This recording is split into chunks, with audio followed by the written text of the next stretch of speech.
శిష్యులు చెప్తున్న మాట, మీరు శోధనలోనికి ప్రవేశించుకున్నట్లుగా మెలకువ కలిగి ప్రార్థించండి అన్నాడు. ఎడతెగక ప్రార్థించండి అన్నాడు. విస్సకక ప్రార్థించండి అన్నాడు. నిత్యము ప్రార్థించమన్నాడు. ఎట్లా ప్రార్థించాలంట? మెలకువ కలిగి ప్రార్థించాలంట, ఎడతెగక ప్రార్థించాలంట, విస్సకక ప్రార్థించాలంట, నిత్యము ప్రార్థన చేస్తూ ఉండాల. ఎందుకు? ప్రార్థన పరలోకాన్ని కదిలిస్తుంది. ప్రార్థన దేవుని యొక్క శక్తిని భూమి మీదకి తీసుకొస్తూ ఉంది. ప్రార్థన మన ప్రతి పరిస్థితులను మారుస్తుంది. ప్రార్థన మన జీవితంలో అసాధ్యమైన కార్యములను జరిగిస్తూ ఉంది. ప్రార్థన క్రైస్తవునికి ఒక ఎన్నెముకై ఉంటుంది. ప్రార్థన క్రైస్తవునికి ఊపిరి అయి ఉంటుంది. బ్రతకటానికి ఊపిరి ఎంత అవసరమో దేవునితో సంబంధం సహవాసం కలిగి జీవించడానికి ప్రార్థన అంత అవసరమై ఉంటుంది.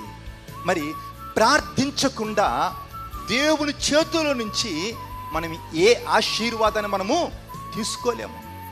మరి దేవుని దగ్గర నుంచి నువ్వు ఏ జవాబు పొందుకోవాలన్నా, దేవుడు ఈ భూమి మీద ఏ కార్యం చేయాలన్నా అది కేవలము ప్రార్థన ద్వారానే. మరి మనము ప్రార్థించాలంటే ఏమి అర్హత మనం కలిగి ఉండాలా? ప్రార్థించాలంటే మొదటగా మనలో తగ్గింపు ఉండాలా. రెండోది, శత్రువులు సహితము క్షమించే మనసు కలిగి ఉండాలా. మూడోది, మరి విశ్వాసముతో ప్రార్థించాలా. నాలుగోది, పట్టుదలగా ప్రార్థించాలా. మన బ్రతుకులో ఐదోది, పరిశుద్ధత ఉండాలా. మరి ప్రార్థించే ప్రతి ఒక్కరిలో ఖచ్చితంగా ఈ యొక్క గుణ లక్షణాలు కలిగి ఉండాలా. తగ్గింపు, అహంకారులను దేవుడు ఎదిరిస్తాడు.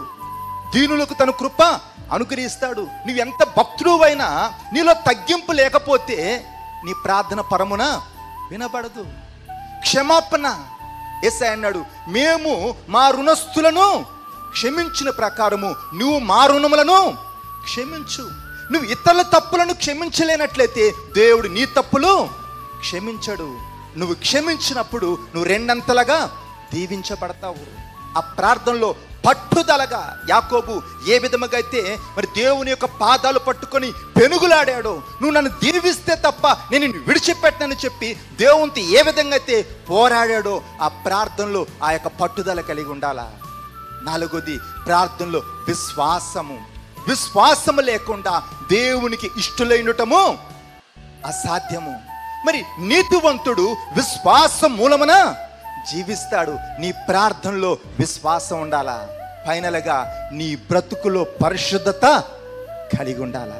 హృదయ శుద్ధి గలవారు ధన్యులు, వారు దేవుణ్ణి చూచెదరు.